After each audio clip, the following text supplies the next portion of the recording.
voltando de novo, novamente, né?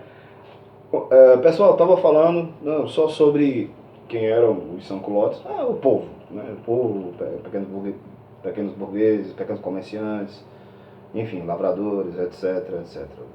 O povo, tá certo? Então eu estava falando, né, do governo da França, que é proclamada, né, a partir desse momento, a Primeira República da França.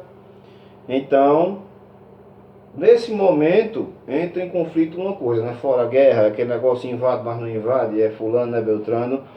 Acontece que os gerondinos queriam que o rei fosse para o exílio, não precisava cadeia, da chicotada, aquele negócio todo. Já os jacobinos queriam a execução do rei, porque eles suspeitavam que se o rei fosse para lá, que no caso ele ia ficar exilado na França, poderia ser que ele mancomunasse outra invasão para tentar acabar com a revolução. Então você que lá, vai para lá, vai para cá, vai, não vai, vai, não vai, vai, não vai. Então o que acontece? O rei, certo? Eles juntam provas contra o rei, dos planos do rei para invadir a França, etc. e tal. E o rei acaba sendo executado, né? Tá, guilhotinado, né?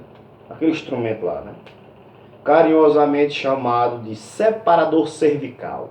Aí depois ele recebeu o nome do inventor dele, né? Que era, não sei se era Luiz, uma coisa assim. Vou pesquisar o nome dele. Era não sei o que, guilhotiné.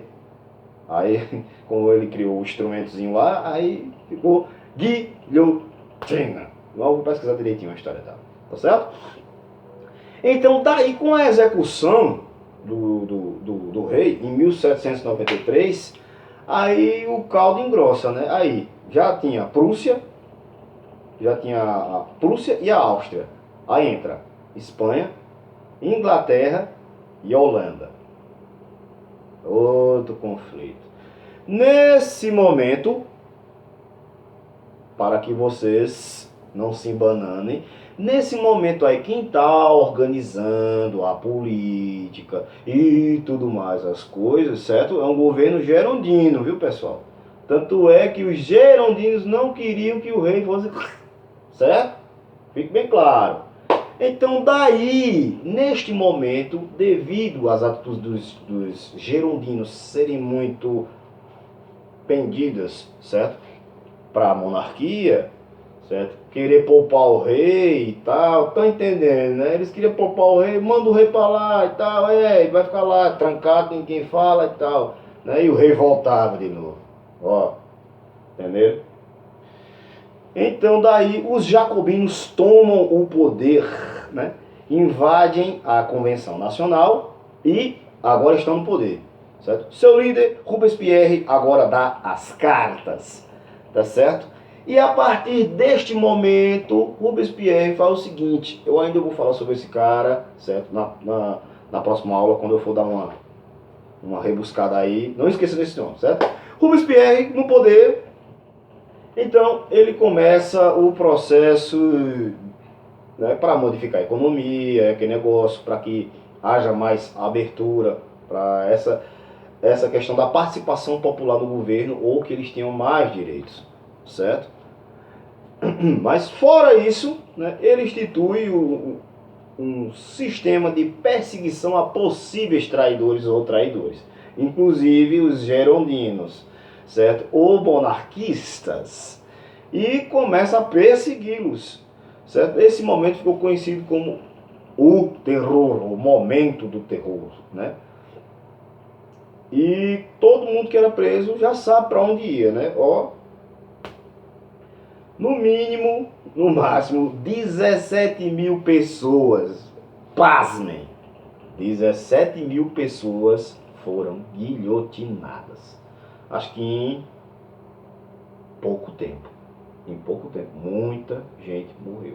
Aí a partir deste momento, outras atitudes governamentais, sociopolíticas foram tomadas. Por exemplo, começou um processo de reforma agrária, ou seja, entregar as terras, certo? Que antes, lá atrás, né, antes eram comandadas pelos nobres, né, ou, enfim, o alto clero, certo? Fossem devolvidas aos camponeses, para que eles pudessem trabalhar, aquele negócio, comer, vender e tal, aquele negócio todo, certo? De uma certa forma, os burgueses já olharam meio troncho já. A alta burguesia já não gostou. Mas por que, professor? Eles não estavam, como é que se diz? Digamos, como é que eu vou dizer? Seguindo os ideais revolucionários? Sim. Mas cadê a modernidade? Cadê as máquinas? Cadê tudo mais? Então, ou seja, o que era fabrico fica fabrico, o que era burguês fica burguês, o que era da alta burguesia fica lá e não sobe. Como é que vai ser esse negócio? Então, ou seja, ao invés de andar para frente, ou seja, a França tinha deixado de ser feudal. Então, ou seja, se você prestar atenção, a gente está retrocedendo. Em vez de nos modernizarmos, ou seja, entre aspas, a gente está voltando a ser, vai ser o quê? Só exportador de grãos, só agricultura? Então não dá certo, porque os outros países estão para frente. Então, ele já estava perdendo o apoio dos burgueses. Então, daí do povo, ele criou um imposto, traduzindo, ele criou um imposto para poder guardar uma graninha ali para caso de futuras guerras, já que o povo estava mordido com o governo deles, que eles já tinham o rei. Então, podia a qualquer momento estourar outro conflito, outra guerra, né? Então, ele criou esse imposto, né?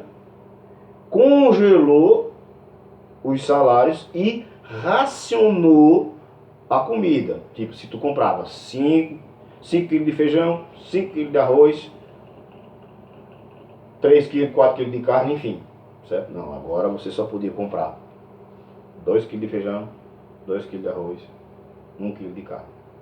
Isso desagradou pra caramba o povo. Então o povo começou a pegar, digamos assim, né? Nordestezamento falando. Certo? Então desagradou, está desagradando tanto as altas camadas quanto as baixas camadas da sociedade. Então, daí, neste momento, aproveitando a deixa, os girondinos se reuniram junto com o exército, né? Como assim, professor? E os caras não mandaram? Sim, mas quem é que, digamos, liderava o exército? A alta burguesia, a burguesia. Então, ou seja, os girondinos, junto com o exército, invadiram, certo? A reunião. E acabou que todos os jacobinos foram expulsos, certo? Robespierre, junto com eles, certo? Foram guilhotinados. Os girondinos agora voltam ao poder, tá certo, pessoal? Então, daí começa outro momento da Revolução. Que aí, no caso, tudo que os jacobinos tinham feito, os girondinos agora iam mudar. O que eles não iam tirar, eles iam limitar, certo? Ou seja, começa agora o momento do diretório, certo? Também começa outras crises internas e tudo mais. E é daí que surge uma figura que nós vamos estudar, certo? A partir do diretório para frente, que é o surgimento da Era Napoleônica. Tá certo, pessoal? Espero que tenha ajudado. Abraço. Daqui a pouco tem mais. Abraço. Tchau.